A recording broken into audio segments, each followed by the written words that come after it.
Assalamualaikum warahmatullahi wabarakatuh. Alhamdulillahi rabbil alamin. Wa bihi nasta'inu ala umurid dunya waddin. Wassalatu wassalamu ala asrafil anbiya'i wal mursalin Sayyidina wa habibina wa syafi'ina wa maulana Muhammadin sayyidil mursalin wa ala alihi wa sahbihi ajma'in. Allahumma rabbana inna nas'aluka ilman nafi'a wa rizqan tayyiba wa amalan mutaqabbala ya dzal jalali wal ikram. Ma'asyiral muslimin wal muslimat, hadirin wal hadirat, Bapak Ibu jamaah salat subuh di Masjid Baitur Rahman yang mudah-mudahan selalu dalam limpahan rahmat dan karunia Allah Subhanahu wa taala. Alhamdulillah, setelah kita semua menyelesaikan ibadah salat subuh berjamaah, kita lanjutkan apa yang sudah kita rencanakan dan apa yang sudah kita janjikan di 2 pekan kemarin, berawal dan bermula dari pertanyaan dari salah seorang jamaah terkait dengan permasalahan qada salat, yang pada waktu itu sudah kita jawab secara singkat. Lalu kemudian pada malam hari ini InsyaAllah akan sedikit kita detailkan seputar qada salat. Nah, ma'asyiral muslimin wal muslimat yang dimuliakan oleh Allah Subhanahu wa taala, kita semua tahu bahwa akhirnya Allah Subhanahu wa taala mewajibkan kepada Rasulullah sallallahu alaihi wasallam juga kepada umatnya pelaksanaan ibadah salat 5 kali dalam sehari semalam. Dan inilah oleh Nabi kita Muhammad sallallahu alaihi wasallam dari peristiwa Isra dan Mi'raj yang terjadi lebih dan kurang di tahun 10 kenabian menjelang akhirnya beliau hijrah ke Madinah. Sebelum itu, sebelum Rasulullah hijrah ke Madinah, akhirnya Allah Subhanahu wa taala memperjalankan beliau minal Masjidil Haram ilal Masjidil Aqsa, lalu kemudian setelah itu Mi'raj, dan terakhir akhirnya Allah Subhanahu wa taala mewajibkan kepada diri Rasul secara pribadi sallallahu alaihi wasallam, juga kepada umat Rasulullah sallallahu alaihi wasallam. Dan kita juga semuanya akhirnya tahu bahwa awalnya pelaksanaan ibadah salat berjamaah, atau bukan salat berjamaah, salat sehari semalam awalnya direncanakan 50 waktu, hingga akhirnya berkurang dan diberikan keringanan, jadinya 5 waktu saja. Nah, yang 5 waktu ini kata Allah Subhanahu wa taala, sebagaimana yang diceritakan ulang oleh Nabi kita Nabi Muhammad sallallahu alaihi wasallam, Allah mengatakan, innahu atau hiya khamsun wa hiya khamsuna. Dia, ini Rasul menceritakan perkataan Allah, kutipan langsung, tapi tidak ada dalam Al-Quran, tapi ada dalam hadis. Kata Allah Subhanahu wa taala, hiya khamsun, dia 5 waktu, wa hiya khamsuna, dia setara dengan 50 waktu. Yang unik itu terakhirnya, la yubaddalul qawlu ladayya. Kata Allah Subhanahu wa taala, yang 5 ini tidak bisa berubah lagi, tidak bisa diganti lagi, dan tidak bisa dikurangi lagi.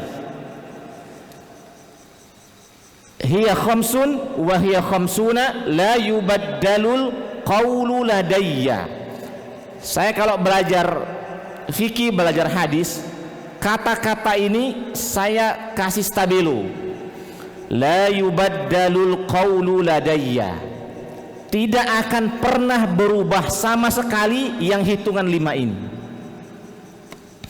Akhirnya sepulang dari peristiwa Isra dan Mi'raj, Rasulullah SAW pada waktu itu belum melaksanakan ibadah sholat subuh persis seperti yang kita laksanakan sekarang, tetapi beliau memulai sholat 5 waktu itu dari waktu zuhur. Itulah akhirnya misalnya di sebagian buku-buku yang kita baca di fikih-fikih dasar, ibadah sholat ada 5 waktu. 1 zuhur. Kenapa selalu dimulai dengan zuhur? Karena memang dalam sejarahnya Rasulullah SAW mengawali ibadah sholat 5 waktu itu dengan ibadah sholat zuhur, kemudian asar, kemudian maghrib, kemudian isya, kemudian subuh. Setelah itu zuhur, kemudian asar, kemudian maghrib, kemudian isya, kemudian subuh. 2 kali sholat diberikan pengajaran langsung oleh malaikat Jibril alaihissalam berjamaah di Masjidil Haram. Cuma bedanya di zuhur pertama malaikat Jibril alaihissalam datang di awal waktu, dan di zuhur kedua malaikat Jibril datang di akhir waktu. Asar pertama, asar kedua sama awal dan akhir. Maghrib pertama dengan maghrib kedua dia hampir mirip karena waktu maghrib kita mepet. Isya pertama dengan isya kedua beda. Isya pertama Jibril datang di awal waktu, isya kedua Jibril datang di separuh waktu. Kemudian subuh pertama, subuh kedua juga sama. Subuh pertama Rasul datang atau Jibril datang di awal waktu, dan zuhur dan subuh kedua Jibril datang sudah agak di akhir waktu. Setelah 2 hari, kira-kira ini petunjuk teknis ini kan. Setelah akhirnya 2 hari diberikan penataran secara khusus oleh malaikat Jibril, kemudian malaikat Jibril berpisah. Tetapi sebelum berpisah, malaikat Jibril mengatakan, "Ya Muhammad, haza waktu salati anbiya'i min qablik." Wahai Nabi Muhammad, inilah waktu-waktu salat nabi-nabi sebelummu. Jadi salat 5 waktu ini mengakomodir hampir semua salat yang pernah disyariatkan sebelum umat Nabi Muhammad sallallahu alaihi wasallam. Dan kata malaikat Jibril, waktu salatmu dan waktu salat umatmu ma baina hazainil waqtaini. Waktu salatmu dan waktu salat umatmu antara 2 waktu salat ini, awal dan akhir. Selesai awal pensyariatan salat, dan setelah itu Rasulullah SAW mengabarkan akan adanya kewajiban salat 5 waktu ini kepada seluruh umat Islam pada waktu itu yang belum terlalu banyak. Di tahun ke-10 Hijriah itu umat Islam belum terlalu banyak, karena nanti setelah ini akan ada hijrah ke Madinah. Lalu kemudian setelah hijrah ke Madinah 2 tahun berikutnya nanti akan ada peperangan yang kita sebut dengan perang Badar ya. Perang Badar. Ini perang besar pertama yang akhirnya terjadi antara umat Islam dengan orang-orang kafir Quraisy. Berapa jumlah peserta perang Badar? Yang paling masyhur adalah 313 orang. Sebenarnya 313 orang ini hampir seluruh umat Islam. Hampir seluruh umat Islam. Mungkin yang tersisa cuma sedikit saja. Artinya kita bisa memberi menerka-nerka bahwa lebih dan kuranglah jamaah umat Islam saat dimana syariat ini diturunkan itu jumlahnya kira-kira 300 sampai 400 orang saja. Yang kalau dibeskan Ini kalau umroh satu bus misalnya orang 40, cuma 10 bus umat Islam pada waktu itu. Untuk mengontrol orang 400 ini gampang. Ini 400 ini sekelas RT, ada tidak sekelas RT sekarang ini? Sekelas RT nih. Untuk mengontrol sholat 5 waktu sekelas orang 400 ini itu gampang. Makanya kita tidak menemukan riwayat yang nanti akan menjadi perdebatan. Ini sumber perdebatan.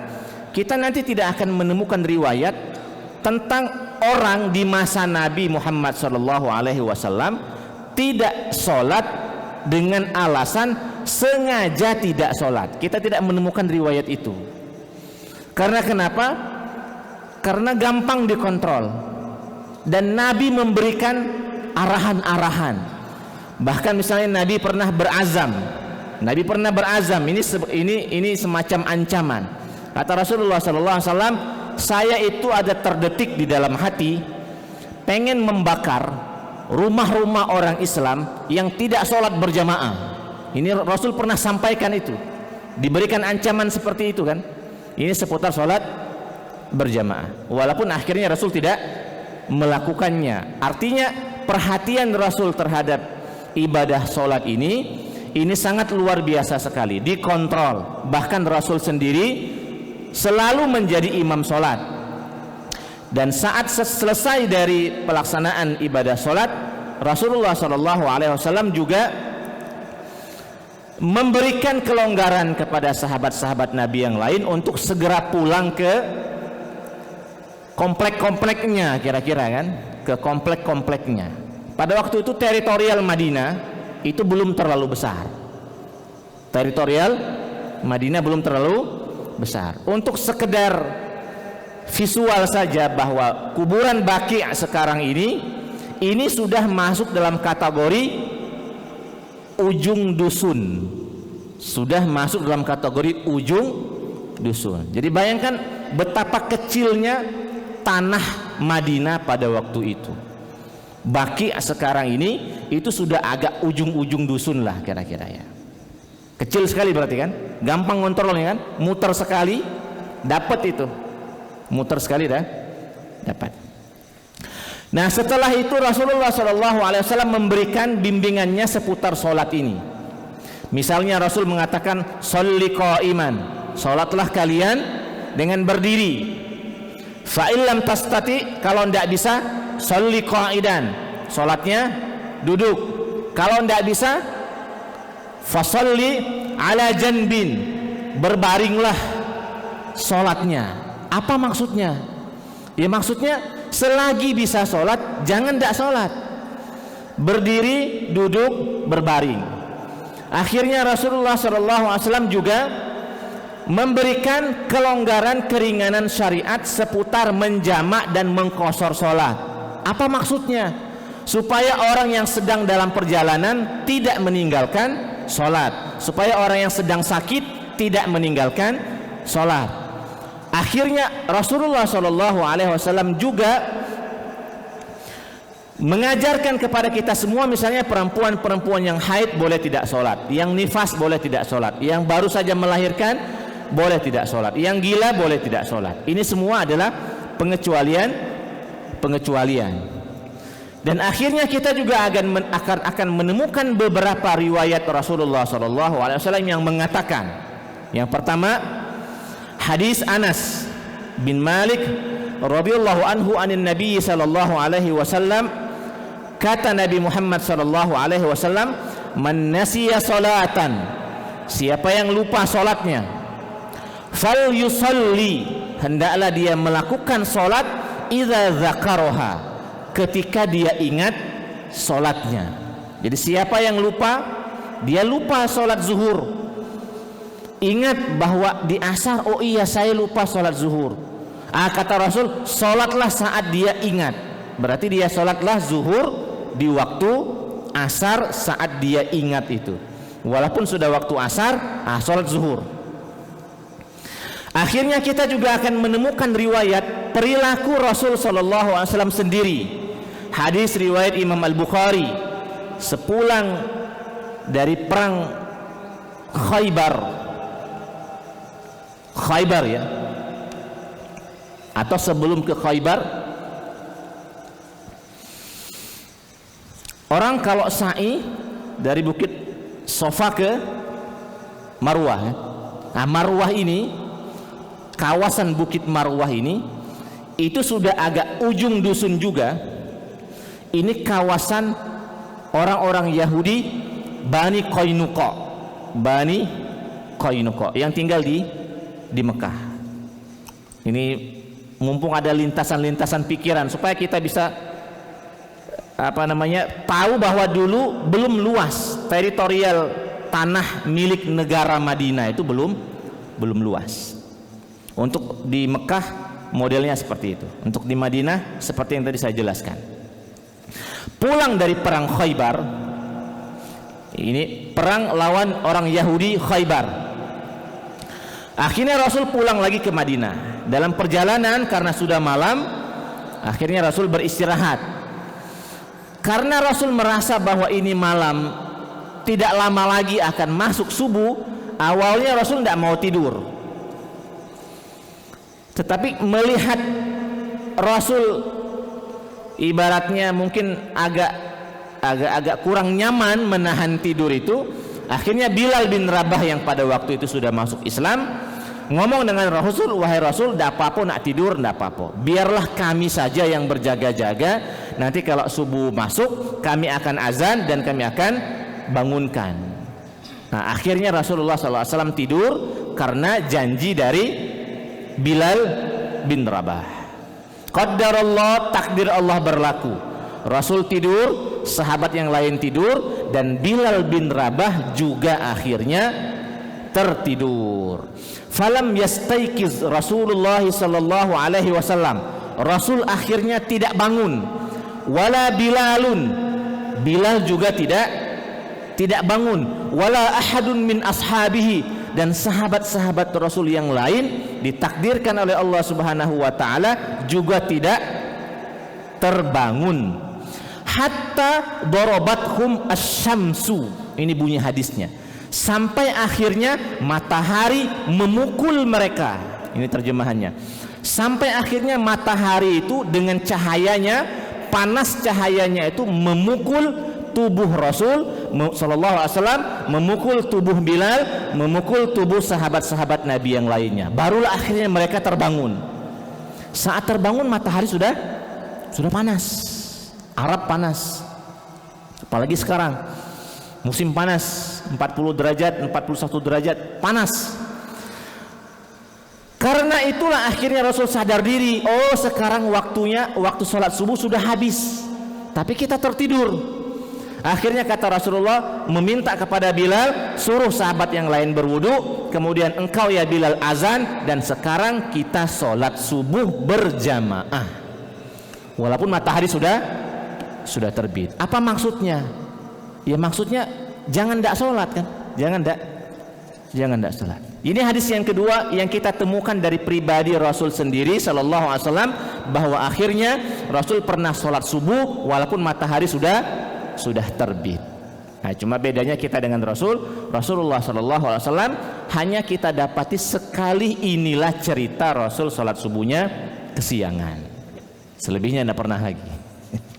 Cuma sekali inilah. Riwayat yang ketiga, sepulang dari perang Khandaq, bukan sepulang dari perang Khandaq, saat terjadi perang Khandaq, ini hadis sahih. Saat terjadi perang Khandaq, perang di mana Rasulullah SAW membuat parit seputar Madinah, dan parit ini panjangnya lebih dan kurang 10 km. Panjang parit ini 10 kilometer. Lebar dan kedalamannya berapa? Kira-kira lebarnya itu unta tidak bisa loncat. Dan kalau seandainya unta ini terperosok, dia susah naik. Itu gambaran lebar dan dalam. Nah, 10 km ini Ini memang tidak semuanya, tidak memutar seluruh teritorial Madinah, tidak.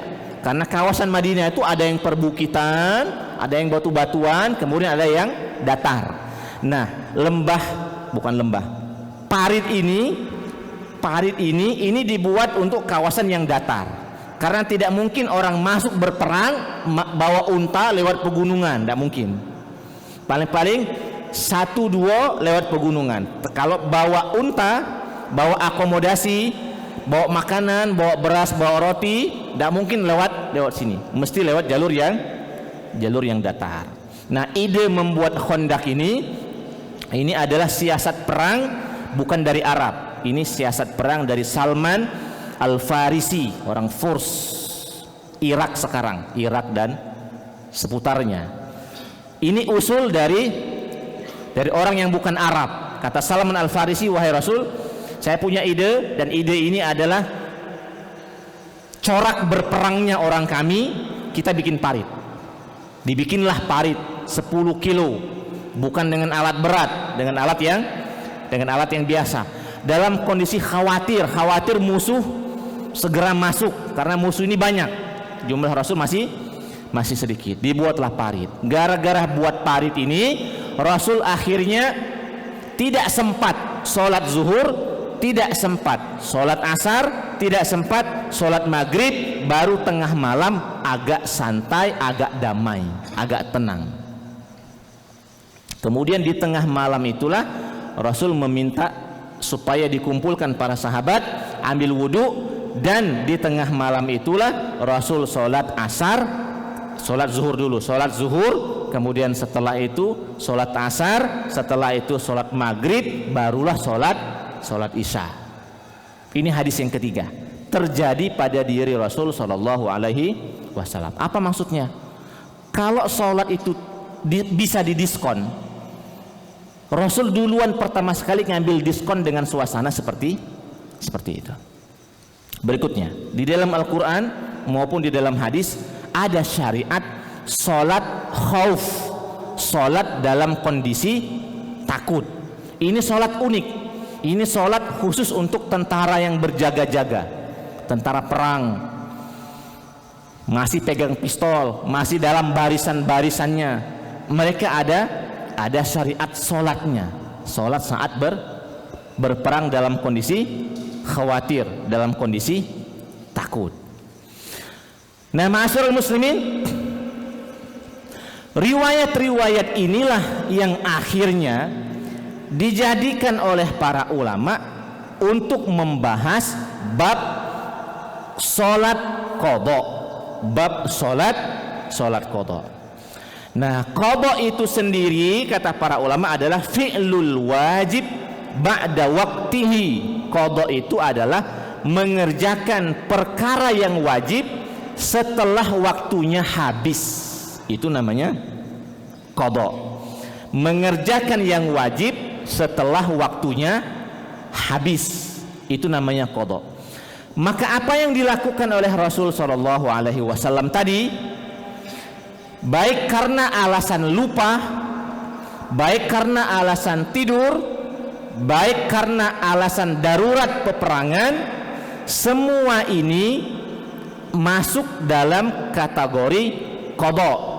Penjelasannya yang kira-kira kalau pengen diperjelas lagi, ini usollinya kira-kira ya, usollinya. Kalau sholat subuhnya tadi berarti usolli fardhas subhi raq'ataini qadaan lillahi ta'ala. Begitu bunyinya. Kalau adaan itu adalah fi'lul wajib fi waqtihi. Adaan itu adalah mengerjakan perkara yang wajib pada waktunya. Itulah rahasia bunyi usolli ada adaan. Adaan itu kita sekarang melaksanakannya di waktunya yang tepat. Usolli fardhu subhi adaan. Kalau sudah habis waktunya, usolli fardhu subhi qadaan. Nah, ma'asyiral muslimin, akhirnya para ulama sepakat bahwa wajib qadha untuk alasan Satu, lupa. Seperti yang hadis saya sampaikan, semua sepakat, tidak ada yang tidak sepakat. Nomor dua, karena tertidur, karena tidur. Semua ulama sepakat wajib qada sholat. Yang ketiga, karena darurat yang tidak memungkinkan untuk sholat pada waktunya, wajib qada. Nah, tiga alasan ini tidak ada di antara para ulama yang berselisih dalam hal ini. Nah, sekarang muncul pertanyaan baru seperti yang ditanyakan oleh salah satu jamaah di pekan kemarin. Bagaimana kalau seandainya tidak sholat itu bukan karena lupa, bukan karena tertidur, bukan karena darurat? Karena apa? Karena lesu, karena malas, karena dak galak. Disinilah letak perselisihannya di antara para ulama. Kalau diminta mana dalilnya bahwa misalnya dulu umat Islam di zaman Nabi masih hidup, ada orang yang mengqadha sholat karena malas dan karena memang lesu untuk sholat. Jawabannya, sementara waktu saya belum menemukan cerita itu, tidak ada cerita itu. Sementara waktu ya, saya belum menemukan. Artinya kalau pengen meminta data bahwa dulu ada sahabat-sahabat Nabi yang perilakunya mirip seperti orang kita sekarang ini, misalnya sengaja tidak sholat karena lesu, karena malas, itu kita tidak dapat riwayatnya. Nah, tidak dapat riwayat ini dua kemungkinannya. Kemungkinannya. Satu, para sahabat Nabi itu tidak ada yang model seperti kita. Ini dugaan pertama. Para sahabat Nabi yang hidup bersama Nabi, sejelek-jeleknya, seburuk-buruknya, mereka sholatnya 5 waktu. Karena kenapa? Karena terkontrol. Nabi masih ada, teritorialnya tidak terlalu jauh. Ini kelas-kelas RT, kelas RW ini, yang gampang untuk dikontrol, baik oleh Rasul secara pribadi atau oleh sahabat-sahabat senior. Kita misalnya menemukan hadis Muaz bin Jabal. Muaz bin Jabal ini karena kepingin sholat bersama Nabi, akhirnya selalu berusaha sholat di Masjid Nabi, Masjid Nabawi. Setelah pulang dari sholat bersama Nabi, akhirnya Muaz bin Jabal ini balik ke rumahnya, balik ke Hai ini mungkin bahasa kita ini komplek lah, balik ke kompleknya. Misalnya habis dari Baitur Rahman, balik ke Bang Raya 4, Bang Raya 5 misalnya kan.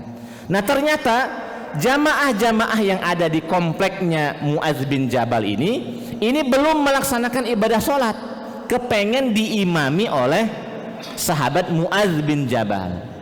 Kan ini kan salah satu alat kontrol. Rasul punya koordinator per komplek. Komplek ini koordinatornya Muaz bin Jabal. Nanti pulang dari sini coba cek misalnya kan, lihat apakah sudah sholat galau rakyatnya atau belum. Dicek, ternyata mereka belum melaksanakan sholat isya, dan mereka kepingin sholat isya diimami oleh Muaz bin Jabal. Ini hadis sahih. Akhirnya Muaz bin Jabal sholatnya 2 kali. Sholat bersama Nabi jadi makmum, dan sholat bersama jamaahnya, rakyatnya, kompleknya itu jadi imam. Ini nanti cerita ini nanti akan menjadi dalil bahwa boleh antara imam dan makmum itu beda niat. Boleh beda niat. Kenapa beda niat? Karena kalau ada sholat, kalau seandainya sholat wajib dikerjakan 2 kali, maka kaidahnya 1 jadi wajib, 1 jadi sunnah. Karena sudah sholat bersama Nabi, ini yang dihukumi sebagai sebuah kewajiban, dan akhirnya sholat bersama kaumnya ini dihukumi oleh para ulama sebagai amalan sunnah. Maka Muaz bin Jabal ngimam sunnah, dan makmumnya makmum wajib. Ini salah satu dalil yang membolehkan boleh berbeda niat antara imam dan makmum, walaupun kalau satu niat lebih bagus. Jadi ini dugaan yang pertama, kenapa kita sulit menemukan perilaku sahabat Nabi yang mirip seperti perilaku kita yang tidak sholat karena sengaja. Satu, karena memang mereka sangat perhatian dengan sholat 5 waktu.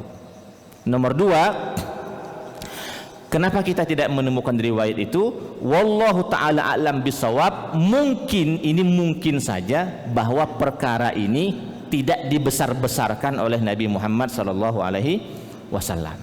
Nah, akhirnya karena Rasul meminta mengqadha salat karena sebab lupa, dan Rasul meminta salat karena sebab orang tertidur, dan Rasul sendiri mengqadhanya karena tertidur, dan Rasul meminta para sahabat untuk mengqadha karena darurat sehingga tidak bisa salat pada waktunya, maka mereka pakai namanya qiyas aulawi. Jika seandainya karena tidur saja tetap wajib diqadha, jika seandainya karena lupa tetap wajib diqadha, jika seandainya karena darurat tetap wajib diqadha, maka apalagi karena sengaja tidak sholat. Nah, ini landasan dari mayoritas ulama fikih, dari mazhab Hanafi, dari mazhab Maliki, dari mazhab Syafi'i, dan dari mazhab Hambali. Sekarang saya bacakan beberapa teks yang saya ambilkan dari buku-buku mereka, buku-buku mazhab. Dari mazhab Hambali atau dari mazhab Hanafi, kata Ibnu Najim dalam kitabnya yang bernama Al-Bahrur Ra'iq Syarah Kanzud Daqa'iq, kata beliau menyebutkan anna kulla salatin fatat anil waqti ba'da subuti wujubiha, bahwa jika ada solat yang terlewatkan waktunya setelah akhirnya solat itu wajib, fa innahu yalzam qada'uha, maka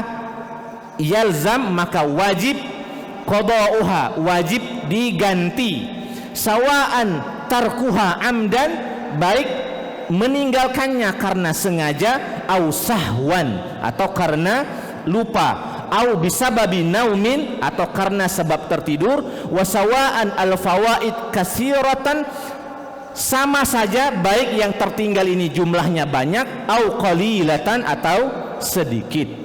Ini salah satu ulama besar dalam mazhab Hanafi.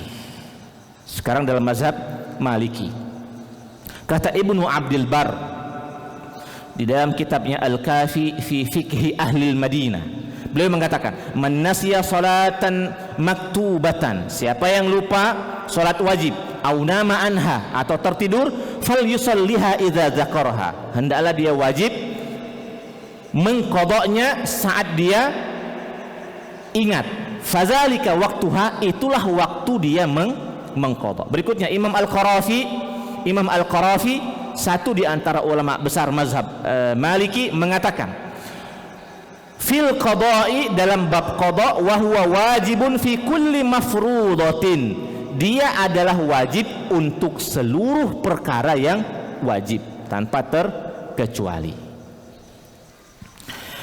Berikutnya dalam mazhab Syafi'i, Imam An-Nawawi rahimahullah rahmatan wasi'ah, di dalam kitab Al-Majmu' Syarah Al-Muhadzab, beliau mengatakan, man lazimahu salatun fafatathu, siapa yang wajib melaksanakan ibadah salat, fafatathu, kemudian dia terlewatkan salatnya, lazima qada'uha, wajib diqada, sawaan, sama saja, fatat bi uzrin, dia meninggalkannya karena uzur, karena tidur, karena tertidur, karena lupa, karena darurat, au bi ghairihi, atau karena tidak ada uzur, karena lesu, karena malas, karena memang tidak mau salat. Fa in kana fawatuha bi uzrin, kalau seandainya ada orang yang tidak salat, belum salat karena uzur, kana qada'uha ala tarahi, maka mengqadanya boleh agak longgar. Kalau orang tidak sholatnya karena uzur, karena uzur misalnya ada orang yang tertidur sholatnya, dia bangun jam 7 pagi, kapan dia sholatnya? Sholatnya alat tarahi, boleh di waktu pagi itulah, boleh ditunda zuhur, boleh ditunda di waktu asar, boleh ditunda malam kage sholatnya. Ini kalau meninggalkan sholat dalam mazhab Syafi'i karena uzur. Tetapi fa in kana alat tarahi wa yustahabbu an yaqdiha 'alal faur, tetapi tetap lebih bagus diqadha dengan segera. Nah, sekarang tetapi kalau seandainya meninggalkan sholatnya karena tidak ada uzur, maka dia wajib mengganti sholatnya dengan segera, jangan ditunda lagi. Ini dalam mazhab Syafi'i. Sekarang dalam mazhab Hambali, Imam Ibnu Qudamah rahimahullah rahmatan wasi'ah, di dalam bukunya yang bernama Al-Mughni, beliau mengatakan, idza kasurat al-fawaid alaihi, jika seandainya sholat yang terlewatkan ini sudah banyak, alaihi yatashaghal bil qada'i, hendaklah orang itu menyibukkan diri dengan mengqadha sholat, jangan banyak gawean yang lain. Kalau sholat yang terlewatkan ini sudah banyak, maka hendaklah orang itu fokus mengqadha sholatnya, jangan banyak gawe yang lain. Malam yulhiqhu masyaqqatun fi badanihi aw malihi, selagi itu tidak mempengaruhi, tidak memperburuk badannya dan tidak memperburuk kehidupan ekonomi keluarganya. Misalnya begini, misalnya kita termasuk orang yang pasif income, kita orang yang tidak butuh ngantor, maka seharusnya kalau berdasarkan pendapat dari Imam Ibnu Qudamah ini, seharusnya hari-harinya fokus saja mengqadha sholat tanpa harus memperbanyak mencari keluar rumah mencari duit, karena tadi kan duit sudah passive income, makan minum ada, anak sekolah beres, rumah listrik beres, makan minum istri beres, semuanya beres, apalagi yang tidak beres? Fokus mengqadha sholat. Nah, ma'asyiral muslimin, saya berusaha menyampaikan bahwa perkara qadha sholat ini oleh mayoritas ulama dipandang sebagai perkara yang urgen, penting dan wajib diqadha dengan semua alasan, baik alasan tertidur, lupa, darurat atau sengaja tidak sholat, baik sedikit atau banyak. Nah, sekarang siapa yang berpendapat tidak wajib qadha? Kalau dari imam mazhab yang berpendapat tidak wajib qadha sholat itu, satu adalah mazhab Zahiri, ketuanya adalah Imam Ibnu Hazm. Imam Ibnu Hazm. Sayangnya mazhab Zahiri ini hampir punah, kita anggaplah punah. Ini salah satu mazhab fikih yang sudah hampir hilang keberadaannya sekarang ini. Nah, dari pendapat Imam Hazm ini, dari pendapat dari mazhab Zahiri ini, akhirnya diikuti oleh beberapa ulama-ulama kontemporer, ulama-ulama khalaf. Misalnya nanti ketuanya Imam Ibnu Taimiyah rahimahullah rahmatan wasi'ah, Imam Ibnu Taimiyah. Makanya kita akan menemukan bahwa seluruh ulama-ulama yang rata-rata sepakat dan setuju dan sefrekuensi dengan Imam Ibnu Taimiyah, mereka semua akan memfatwakan tidak wajib qadha sholat karena sama dengan pendapat Imam Ibnu Taimiyah. Dan Imam Ibnu Taimiyah ini kira-kira ya sekarang ini adalah induknya dan imamnya teman-teman dari ustadz-ustadz salafi. Semua turunan dari syekh-syekh besar salafi nanti nginduknya ke sini semua. Kalau bapak-bapak tanya pendapat qadha sholat ini dengan Ustadz Firanda misalnya, dengan Ustadz Khalid Basalama, dengan ustadz-ustadz yang lainnya, insya Allah sama. Mereka mengatakan tidak wajib sholat, tidak wajib qadha sholat. Cuma kalau mau ditanya mana mayoritas, mana minoritas, mayoritas ulama besar fikih mengatakan tetap wajib mengqadha sholat. Minoritas ulama tidak mewajibkan qada salat, hanya mewajibkan taubatan nasuha, hanya mewajibkan taubatan nasuha. Saya dalam posisi sebagai seorang pensyarah, kalau kata orang Malaysia, sebagai seorang pensyarah, hanya pengen menjelaskan dan memaparkan ini. Pilihan karena tuan badan adalah bapak-bapak dan ibu-ibu semua, pilihannya ada pada bapak-bapak dan ibu-ibu semua. Tapi kalau saya nanya, Ustaz pilih yang mana? Saya karena belajar fikih mazhab, maka saya pilih pendapat mayoritas ulama untuk diri saya khususnya dan untuk keluarga saya. Dan ini hanya sifatnya at-tahaddus bin ni'mah. Kita ngomong kenikmatan Allah Subhanahu wa taala. Saya alhamdulillah semenjak usia baligh, awal usia baligh, saya sudah sholat 5 waktu. Jadi saya tidak punya cerita untuk mengqadha sholat karena malas, karena lesu. Paling-paling sekali waktu saya punya cerita qadha sholat karena tertidur, karena lupa. Karena darurat pun saya belum pernah saya qadha sholat karena darurat. Saya pernah qadha sholat karena tertidur dan karena lupa. Yang lain saya belum pernah punya itu. Maka ke depan, khususnya untuk anak-anak yang sekarang ini belum sampai usia baligh, kita punya PR. Kata Rasulullah SAW, ini menutup kajian kita pada subuh kali ini. Kata Rasulullah SAW, muru auladakum bis salati wahum ibna sab'i sinin. Suruhlah, perintahkanlah anak-anak kalian semua untuk sholat 5 waktu, mereka umur 7 tahun. Perhatikan, umur 7 tahun sudah harus dikonsep ini anak sholatnya 5 waktu, sudah harus di-create, dibentuk. Jika mereka di umur 10 tahun belum melaksanakan ibadah sholat 5 waktu yang sempurna, fadribu, kata Rasul, boleh dipukul. Siapa yang mukulnya? Orang tua sendiri, biar tahu kadar memukulnya. Jangan diserahkan ke guru, jangan diserahkan ke pengurus masjid. Kakek ibunya tersinggung, kakek bapaknya tersinggung. Yang mukulnya bapaknya dewek, biar tahu bagaimana pukulan cinta dari bapaknya, pukulan cinta dari ibunya. Apa target Rasul? Target Rasul umat Islam itu umur 10 tahun sudah selesai dari PR mengerjakan sholat 5 waktu.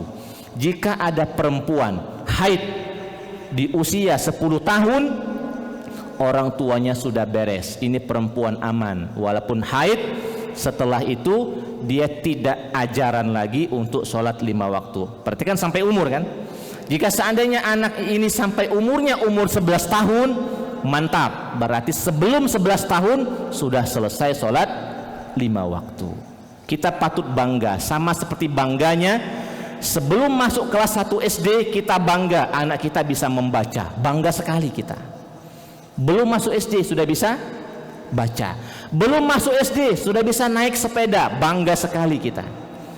Baru umur SMP sudah bisa setir mobil. Kemampuan ini, pencapaian ini adalah pencapaian yang patut diapresiasi, bangga sekali kita. Maka seyogyanya juga seharusnya kita buat indikator pencapaian bahwa umur 10 tahun, ini juga nasihat untuk saya pribadi karena saya masih punya anak kecil. Targetnya adalah umur 10 tahun sudah bisa melaksanakan ibadah sholat 5 waktu. Mohon maaf atas segala kesalahan dan kekurangan, kepada Allah Subhanahu wa taala kita mohon ampun.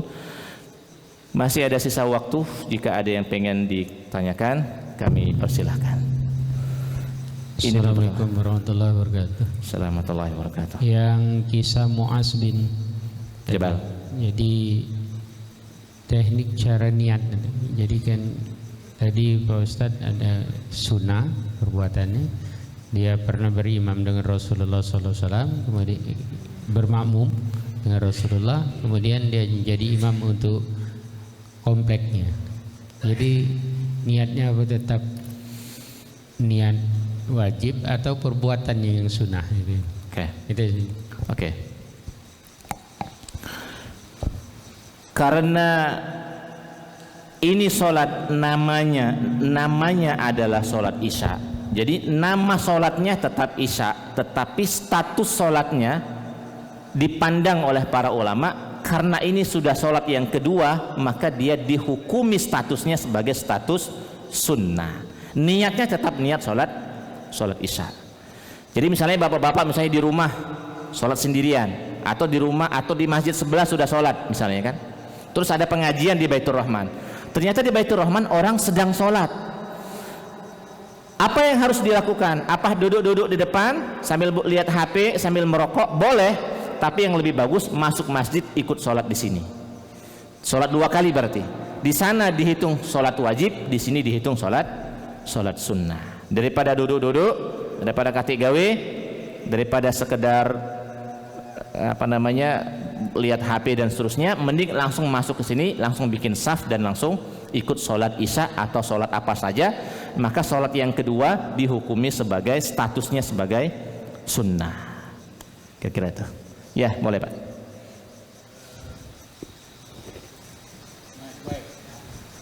Mike. Sampai masuk TV. Assalamualaikum warahmatullahi wabarakatuh. Waalaikumsalam warahmatullahi wabarakatuh. Yang kami tanyakan Ustadz, batas waktu kodok itu sendiri, kodok sholat itu yang pertama. Oke. Yang kedua, bagaimana dengan katanya kita dengar dari ustadz bahwa setelah sholat subuh dan sholat asar itu tidak ada lagi sholat wajib, bahkan dikatakan hukumnya haram. Oke. Nah kalau kita kodo di waktu itu gimana? Oke. Terima kasih. Wassalamualaikum warahmatullahi wabarakatuh. Waalaikumsalam warahmatullahi wabarakatuh. Baik. Batas qada salat sampai kapan? Tidak ada batas. Sampai orang itu meninggal dunia. Itu yang pertama. Yang kedua, apakah boleh mengqada salat di waktu-waktu yang terlarang? Ini khilafiyah di antara para ulama. Amannya kalau mau aman, jangan mengqada di waktu-waktu yang terlarang untuk melaksanakan ibadah salat. Berarti jangan qada salat persis di saat matahari terbit, jangan qada salat persis di antara matahari berada di atas kita, dan jangan qada salat persis di saat matahari tenggelam. Di waktu-waktu yang lain masih diperkenankan untuk melaksanakan qada salat. Itu jawabannya. Jadi lebih amannya jangan cari waktu qada salat di waktu-waktu yang terlarang yang tadi disebutkan. Cari waktu yang lain. Sebelah kiri. Silakan Pak Dokter. Mohon mikrofon.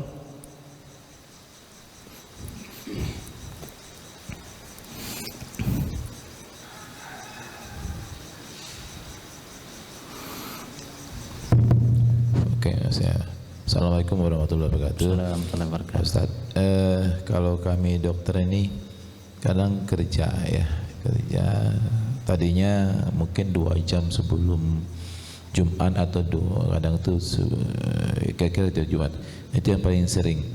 Nah itu darurat. Ya mungkin kami ngerti begitu kita sholat kerja lewat, artinya saya beserta tim itu tidak sholat Jumat. Ya artinya rasanya dosa juga ya, itu menghalangi orang saya juga. Tapi kadang-kadang itu darurat. Nah tapi ada kondisi lain. Saya pernah belajar dulu di Singapura tahun 2011-2012. Nah itu jam 11 sampai jam 2 mereka membahas kasus. Tapi Jumat. Nah saya bingung, kan itu 1 tahun. Jadi saya bilang bisa enggak saya tidak ikut? Terserah katanya. Itu kamu yang rugi. Nah, tapi ada yang bilang kalau 3 kali betul-betul tidak sholat Jumat bahaya juga ya. Nah, jadi saya akhirnya putuskan saya tidak ikut. Saya tidak pernah ikut. Saya dulukan sholat Jumat. Nah kira-kira di situ bagaimana Ustaz? Terima kasih. Oke, baik. Untuk kasus dokter, apalagi kalau kasusnya adalah kasus bedah yang memang waktunya kadang-kadang tidak bisa memilih karena sudah tersusun jadwalnya, maka bisalah kita memasukkan itu ke dalam kondisi darurat.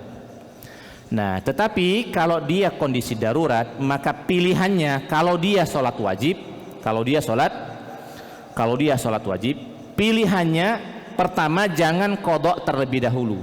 Pilihannya bisa jamak. Jadi untuk alasan-alasan darurat, pilihan pertama itu jangan diqadha dulu, tapi pilihannya bisa dijamak. Apalagi kalau seandainya terlewatkan sholat itu hanya satu. Misalnya operasi dari sebelum zuhur, nanti sudahnya asar misalnya, maka ini zuhur nanti boleh dijamak takhir ke asar atas alasan darurat. Nah, kalau seandainya darurat yang dimaksud ini terlewatkan sholat Jumat, maka sholat Jumatnya, walaupun sholat Jumat ini hukumnya wajib, tapi karena ada alasan darurat, dia tidak berdosa, Pak. Jadi dia tidak berdosa meninggalkan atau menunda atau akhirnya terlewatkan perilaku wajib karena darurat. Nah, apa solusinya? Nanti solusinya tetap wajib sholat zuhur. Kalau waktu zuhurnya masih ada, maka tetap wajib sholat zuhur dengan niat sholat zuhur. Kalau waktu zuhurnya sudah habis, sudah masuk waktu asar, maka Pak Dokter dan tim boleh menjamak sholat dengan alasan darurat. Jadi jamak sholat itu ini agak lentur, tapi dia jamak saja, Pak ya, tidak kosor, jamak saja. Berarti 4-4 berarti. Ya, sholat zuhurnya 4 rakaat dan sholat asarnya 4 rakaat. Karena kalau kosor jadi 2-2 itu hanya untuk alasan musafir saja. Alasannya lain enggak. Kalau alasan jamak ini agak luas, agak fleksibel. Walaupun di dalam mazhab Syafi'i misalnya ya, karena sakit tidak boleh menjamak sholat, tapi akhirnya saya pribadi lebih condong kepada pendapat yang membolehkan orang sakit menjamak sholat. Karena saya pribadi walaupun tidak pernah sakit berat alhamdulillah, tapi saya pribadi akhirnya pernah membersamai bapak 1 minggu sebelum beliau wafat sakit, dan kita tahu bagaimana rasa sakitnya orang-orang yang sebentar lagi akan wafat. Akhirnya saya bilang sama bapak juga guru pengajian kecil-kecilan di Indralayo. Saya ngomong begini, Pak, saya bilang, kita tahu bahwa jamak sholat saat sakit itu khilafiyah di antara para ulama. Kita embek pendapat yang membolehkan jamak. Jadi bapak jamak bae sholat. Akhirnya bapak dengar, seminggu atau beberapa hari sebelum bapak meninggal saat masih sakit itu bapak kami, saya sendiri yang menuntunnya untuk dijamak saja sholatnya. Maghrib zuhur asar, tapi tetap 4-4. Zuhur asar, kemudian maghrib karena tidak bisa, karena maghrib dan isya ini bisa dipilih waktunya, mau di awal mau di akhir. Mana kondisi yang lemaknya? Karena orang sakit itu kadang-kadang ada kondisi di mana agak seger. Nah, kalau agak seger sholatlah. Nanti setelah itu biasanya dia panas, dingin, segala macam. Jadi itu yang pertama, Pak. Jadi dengan alasan darurat, asalkan memang darurat dan tidak ada pilihan lain dan harus menabrak sholat Jumat, mudah-mudahan kita berharap ini tidak berdosa di sisi Allah Subhanahu wa Ta'ala, tapi tetap wajib sholat zuhur. Nah, yang kedua, dengan alasan pembelajaran di negeri minoritas, di negeri Singapura misalnya, atau di negeri mana ada kelas pembelajaran, ada kelas-kelas yang lain yang membuat waktunya, yang membuat akhirnya kita harus ketinggalan atau melupakan sholat Jumat. Bagaimana solusinya? Solusinya sudah benar seperti yang Pak Dokter sampaikan. Kalau seandainya ini adalah kelas pilihan yang kita punya kelonggaran, maka pilihlah untuk memenangkan sholat Jumat, menangkan sholat Jumat daripada kelas itu. Tapi kalau seandainya kelas ini bukan kelas pilihan, ini adalah kelas wajib yang siapa yang tidak mengikutinya maka dia tidak lulus misalnya sekolahnya, atau dia tidak lulus pembelajarannya. Wallahu taala a'lam bissawab. Mudah-mudahan kita tetap mengerjakan sholat zuhur berjamaah, dan mudah-mudahan Allah Subhanahu wa taala mengampuni segala kekurangan dan kesalahan kita atas pilihan misalnya kita tetap memilih kelas yang tadi diikutkan gitu. Itu dari saya Pak, kira-kira seperti itu. Berarti 2 lagi berarti. Tidak apa-apa, beliau dulu Pak Haji. Beliau dulu, biar Pak Haji nutup. Habis ini baru Pak Haji. 2 sekaligus jadi. Langsung Ustaz. Ya. Boleh tidak kita mengkodokkan sholat untuk yang telah meninggal dunia? Oke. Oke, lanjut ke sini Pak Haji.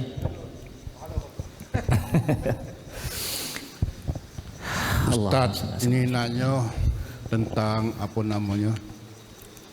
Pertama, kalau ada acara, misalnya Yasin. sudah maghrib, sebagai tuan rumah, berdosa tak kita tuh orang menunda sholat itu. Ya. Yang kedua, kalau kita di negara asing lah, numpang sholat, kebenaran rumah wong kafir di toko-toko apa. Kalau Habibie itu di gereja dulu. Mana hukumnya Ustaz? Oke. Baik, saya jawab dulu. Boleh tidak mengqadhakan sholat untuk orang yang sudah meninggal dunia? Nah, pada dasarnya sholat ini adalah ibadah yang tidak bisa diwakilkan. Pada dasarnya begitu. Selama kita hidup, kita tidak bisa mewakilkan ibadah sholat. Karena itulah akhirnya pilihannya menurut mayoritas ulama tidak ada qadha sholat untuk orang lain yang sudah meninggal dunia. Tetapi kata para ulama, perbanyak saja doa istighfar dan perbanyak saja sedekah atas nama almarhum. Nah, itulah akhirnya jadi kalau di masyarakat kita ya, jadi ada semacam fidyah begitu. Karena pengen mewujudkan memperbanyak sedekah atas nama almarhum, dibuatlah ide fidyah, terutama ini dalam mazhab Hanafi, dibuat ide fidyah. Kalau fidyah ini sedekahnya sekecian. Kalau pengen agak sebesaan, bantulah Masjid Baitur Rahman. Boleh, ini diniatkan untuk orang tua. Saya termasuk yang lebih sepakat bahwa karena sholat ini ibadah yang tidak bisa diwakilkan, jadi tidak usah mengqadha sholat atas nama almarhum dan almarhumah. Kalau mau dibayarkan fidyahnya, boleh dibayarkan fidyahnya saja atas nama sedekah. Baik, berikutnya sholat di negeri minoritas, di rumah, di gereja dan seterusnya. Pada dasarnya, asalkan tempat sholat kita itu suci dari najis, dia boleh-boleh saja untuk sholat di mana saja, termasuk di gereja boleh. Asalkan memang tempatnya suci dari najis.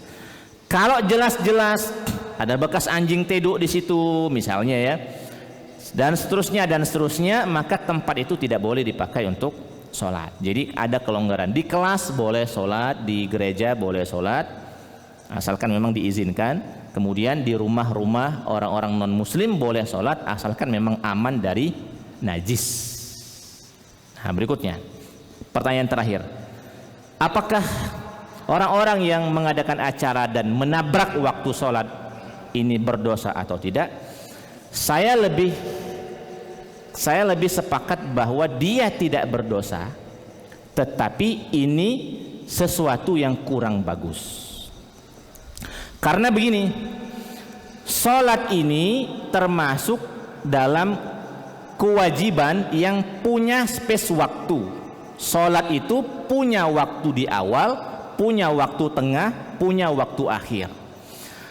Kaidahnya, di mana saja kita sholat, baik di awal, baik di tengah maupun di akhir, ini sah secara fikih dan tidak berdosa. Ada orang yang sholat di awal waktu, bagus, mantap, inilah yang paling utama. Ada orang yang sholatnya agak di tengah, bagus, tidak berdosa. Ada orang yang sholatnya di akhir, bagus, tidak berdosa. Nah, kalau seandainya ada orang yang ngajak masyarakat lain, ada acara sehingga menabrak awal waktu sholat, berarti orang itu tidak berdosa, tapi membuat sebagian orang lain terlewatkan waktu utama. Waktu utama. Jika memang bisa dikompromi, misalnya walimah harus selesai jam 11.45 sudah harus selesai, itu bagus. Jika bisa dikompromi dan dibuat sedemikian rupa.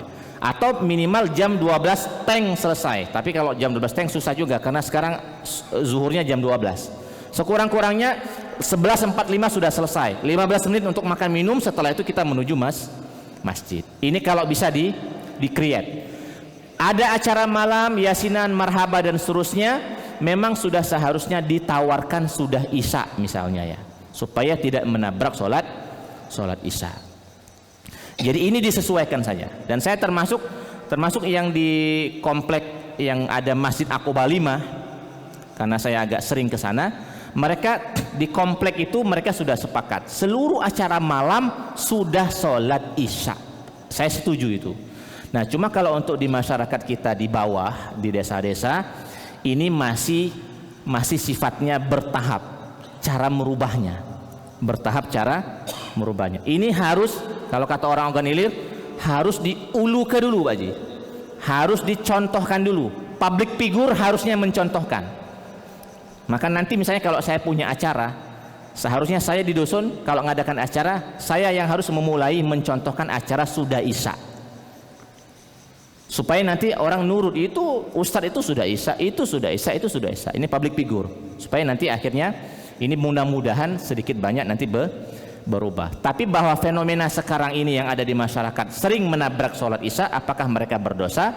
Saya lebih memilih mereka tidak berdosa, tapi mereka terlewatkan waktu utama. Ibaratnya seharusnya orang-orang ini dapat pahala 100.000, tapi gara-gara kita akhirnya cuma dapat pahala 1.000 lewat kebaikan-kebaikan yang lain.